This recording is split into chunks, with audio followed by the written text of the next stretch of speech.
Good morning, children. This is our second part of manufacturing industry.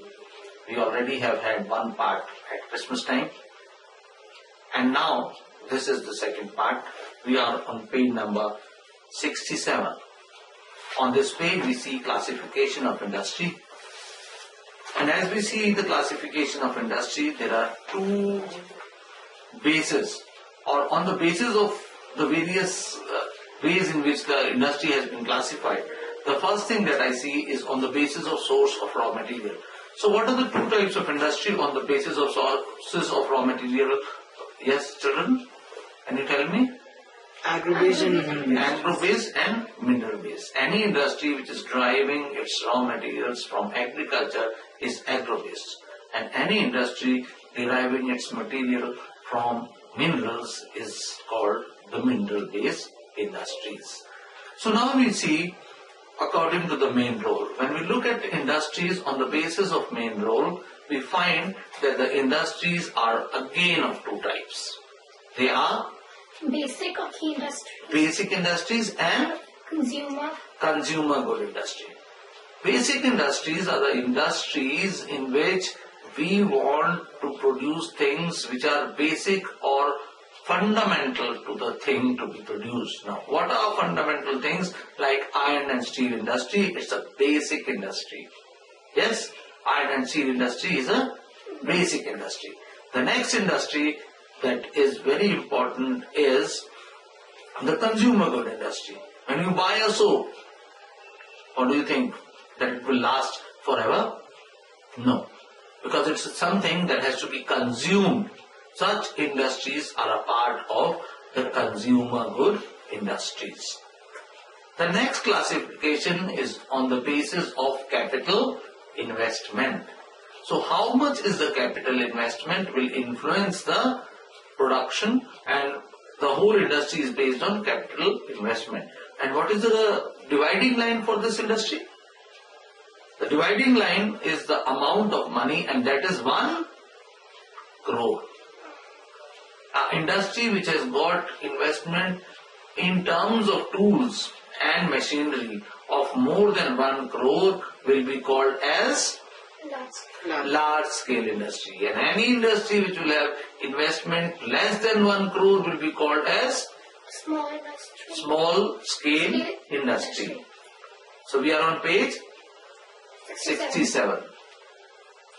So now we come to on the basis of ownership. When we look at industries on the basis of ownership, we see that the industries are of 4 types. Public, private, joint,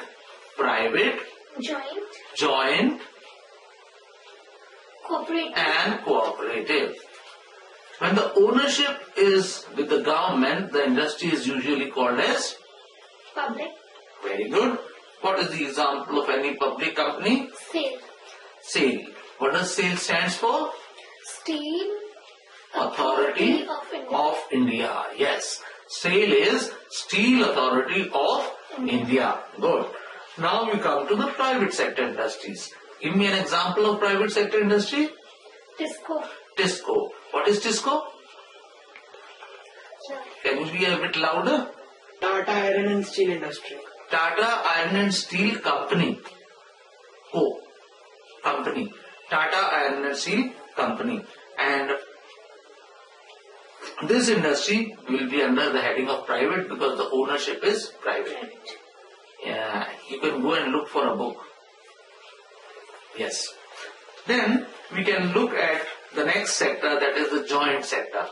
Now, what is joint sector? In joint sector, there is investment of money in the government as well as individual. Such a sector will be called as joint sector. So, can you give me an example of joint sector? Oil. What does oil stand for? Oil India Limited. Oil India Limited. Right. So, further we see the next topic, and here we see the things under cooperative sector. Now, under cooperative sector, a large number of people may be investing their money, and the industry shall be called cooperative. Have they given any example here? I don't see any example. But I know that there's one plant. I know that there's a plant in which production is taking place under cooperative section. Do you know which fertilizer plant is it? Yesterday I taught both of you, dear children. It's a fertilizer plant. Where is it located or what is its name? Its name is Sindri. Sindri. You remember? Sindri. Now you remember. Now you know. Now based on the bulk and weight of raw material and finished good, industries are classified into two parts. What are the two parts on which industries are classified? On the basis of raw material used. Heavy industry and light. Heavy industry and Light. light industry. Give me an example of heavy industry. Iron and steel. Iron and steel industry. Then Light industry. light industry. Electrical industry. Electrical industry, making a fan, any industry which may be lighter in nature will be light industry. Now we come to agro-based industries. Now what are agro-based industries? The industries which use their raw material from agriculture. Industries which are based on agriculture are agro-based industries. We have done this topic many a time with you. I want both of you to answer in unison when we are discussing this topic. Now, we took look at the textile industry, and the first textile industry that we look at is the cotton textile industry. They say it's self-reliant. How is that? Can we say that the industry is self-reliant? When we look on this page number 68, the figure above, how can we say it is self-reliant? Because in every stage of production, the things produced are totally, what are they? They have their own value. When you make a thread, it has a value. When you buy cotton, it has a value. When we buy cloth, it has a value. When we buy a finished product, it has a value. So, value addition in all of them is just perfect. And that is why it says in every stage there is a value attached. When you buy cotton, it has a value.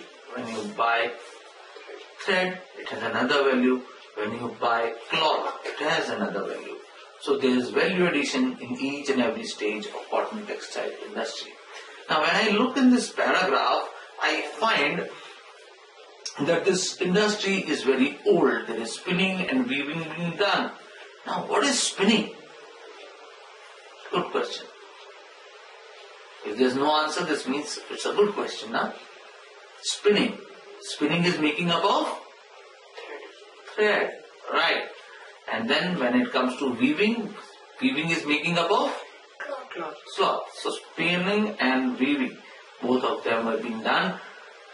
And it talks about two incidents which led to increase in the industrial development in this particular sector. What are the two things that happened which led to increase in production of this industry? In the international level, something happened.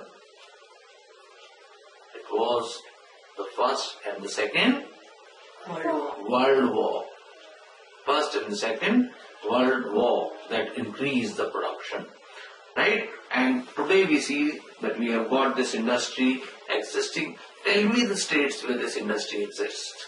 We are in the next column.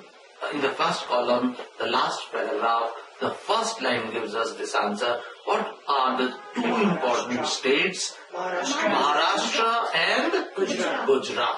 Right. So in Maharashtra and Gujarat, we see that the production of sugarcane is very, very... Cotton is very cotton is very, very high. Thank you for your correction. And then let us look at the reasons. Please give me reasons one by one and one child at a time. Yes. Market. So there is presence of market. Market because this is a good developed area. It has a market of selling this thing because cotton has an international demand and even in India it has a demand. So we have got a good market here. Availability of raw material. Availability of raw material. So what is the availability of raw material in terms of cotton.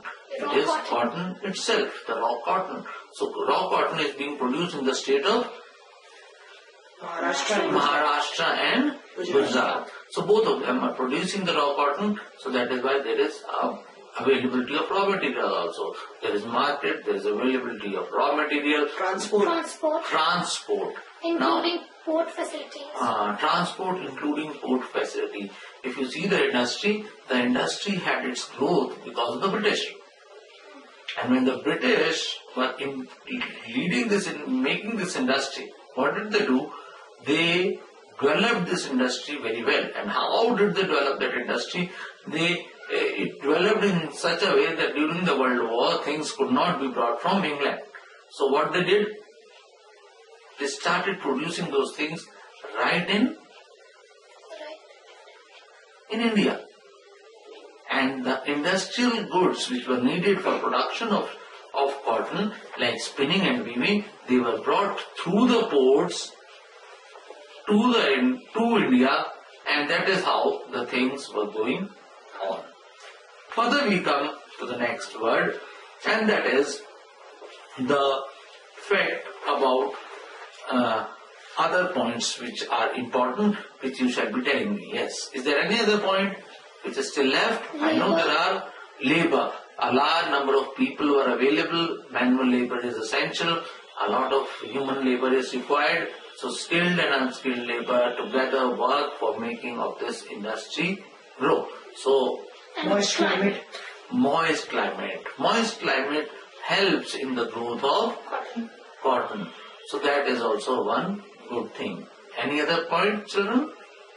Yes. So with this we come to the fact that in the second column that spinning continues to be centralized. Where is spinning being done? Gujarat, Maharashtra, Tamil Nadu. and Tamil Nadu. Whereas weaving, if you see, weaving is existing in Some parts of it. in other parts you will have a lot of weaving being done, and weaving is incorporating the skill. What skill is the weaving incorporating, children? traditional skills. Weaving is incorporating the traditional skills like making of saris. There may be one sari which may be called as Banarsi sari, another sari which may be called by another name.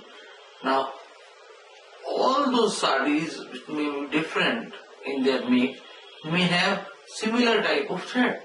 So this is also very important.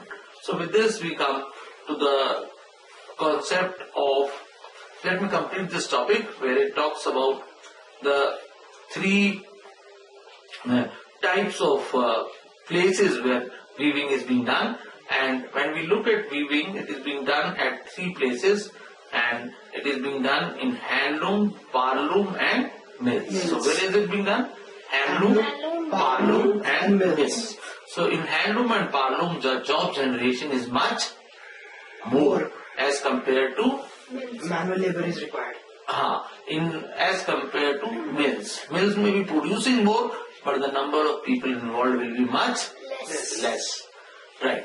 So with this we come to the next point, that is, why is it important for a country to keep the mill sector loomage lower than par and handloom? That's a question. The answer to it has already been given. It is because To maintain employment. to have more and more employment, because parloom and handloom will give you more employment as compared to the mills. Right. Then I want to know, where is our Indian cotton being imported?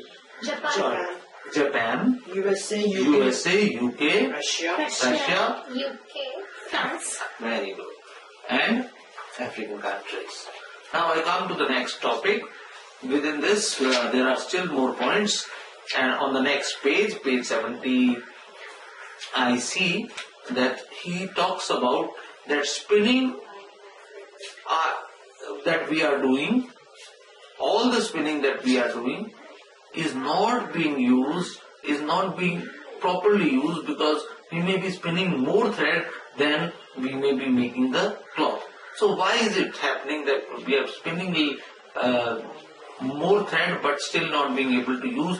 Because our Appropriate technology in terms of weaving is very less, is not perfect.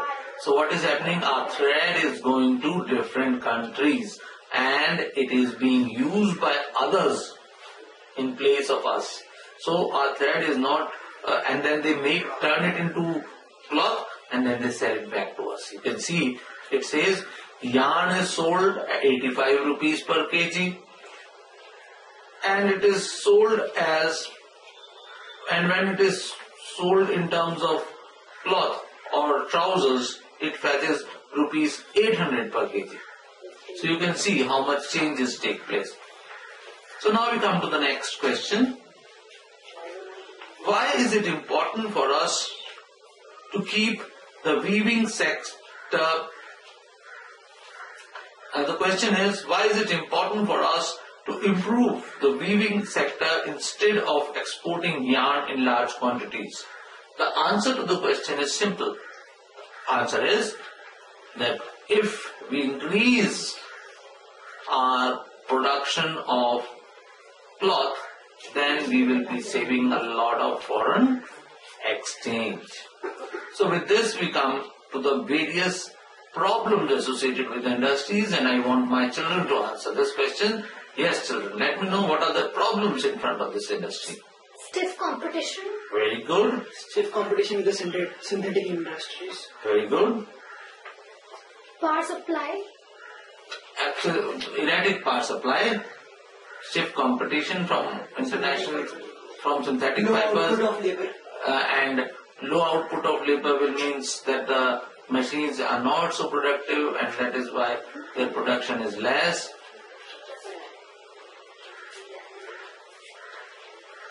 Okay, children, now we'll have the next one next time, and with this we have completed the Cotton. cotton textile industry. Thank you.